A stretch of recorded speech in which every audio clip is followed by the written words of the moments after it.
പട്ടിക പ്രഖ്യാപിച്ചു. കോൺഗ്രസും ഏതാണ്ട് ഒരു ഭൂരിപക്ഷം സീറ്റുകളിലേക്കുള്ള കോൺഗ്രസിൻ്റെ സ്ഥാനാർത്ഥിയെ പ്രഖ്യാപിച്ചു കഴിഞ്ഞു. UDFൻ്റെ ഘടകകക്ഷികളും സ്ഥാനാർത്ഥികൾ പ്രഖ്യാപിച്ചു കഴിഞ്ഞിട്ടുണ്ട്. അപ്പോൾ ഇനി അംഗത്തിലേക്ക് ഇറങ്ങുകയാണ്.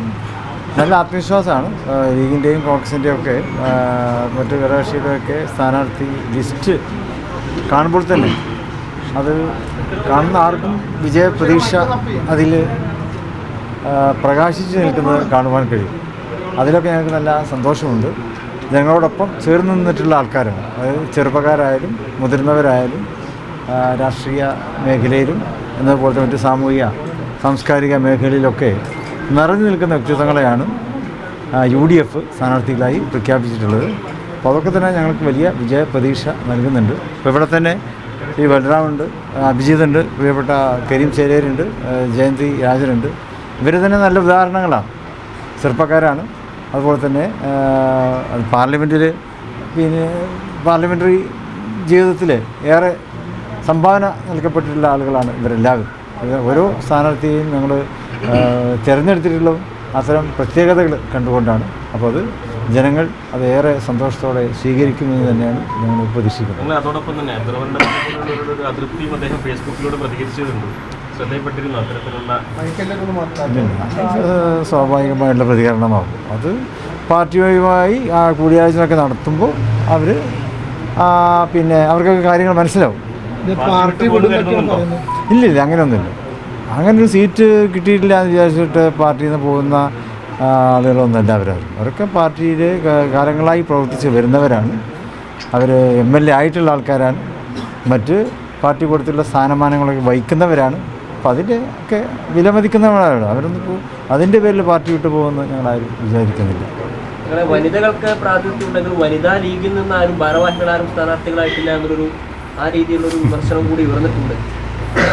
ലീഗുകാരായ പുരുഷന്മാരുടെ ലീഗാണ്, ലീഗുകാരായ വനിതകൾ വനിതാ ലീഗാണ്.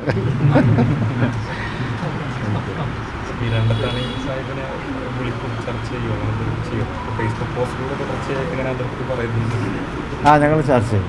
അങ്ങനെ അതിർത്തി ഉണ്ടെങ്കിൽ നമുക്ക് എന്തുകൊണ്ടാണ് അതിർത്തി പ്രകടിപ്പിക്കുന്നത്, അവരുടെ വികാരങ്ങൾ എന്താണ് എന്ന് പാർട്ടി ചോദിച്ചറിയും. അവരാരും ഞങ്ങൾ പുറത്ത് ഇരുത്തില്ല. ഇപ്പോൾ സ്ഥാനാർത്ഥിത്വം കിട്ടാത്തവരാരും ഞങ്ങൾ പുറത്ത് നിർത്തൂല. അവരെ പാർട്ടിയോട് ചേർത്തി കൊണ്ട് തന്നെ നമ്മൾ മുന്നോട്ട് പോകും.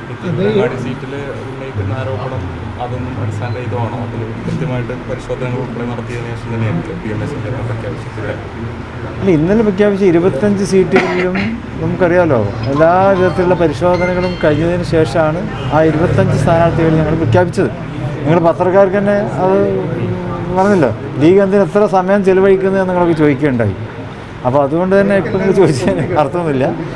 ഓരോ മണ്ഡലത്തിനും ആരെയാണോ യോജ്യമായിട്ടുള്ളത് അതാണ് നമ്മൾ പ്രഖ്യാപിച്ചത്. അത് ഞങ്ങളുടെ ശ്രദ്ധയിൽപ്പെട്ടിട്ടില്ല. അവർ സ്ഥാനാർത്ഥിത്വം പ്രതീക്ഷിച്ചവർക്ക് സ്വാഭാവികമായിട്ടും ചില നിരാശയൊക്കെ ഉണ്ടാവും.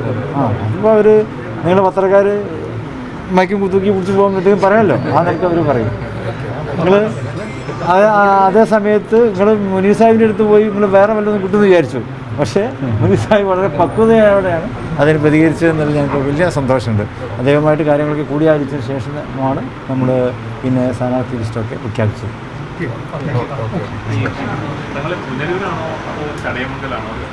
ഇന്നത്തോടുകൂടി തീരുമാനമാണ്.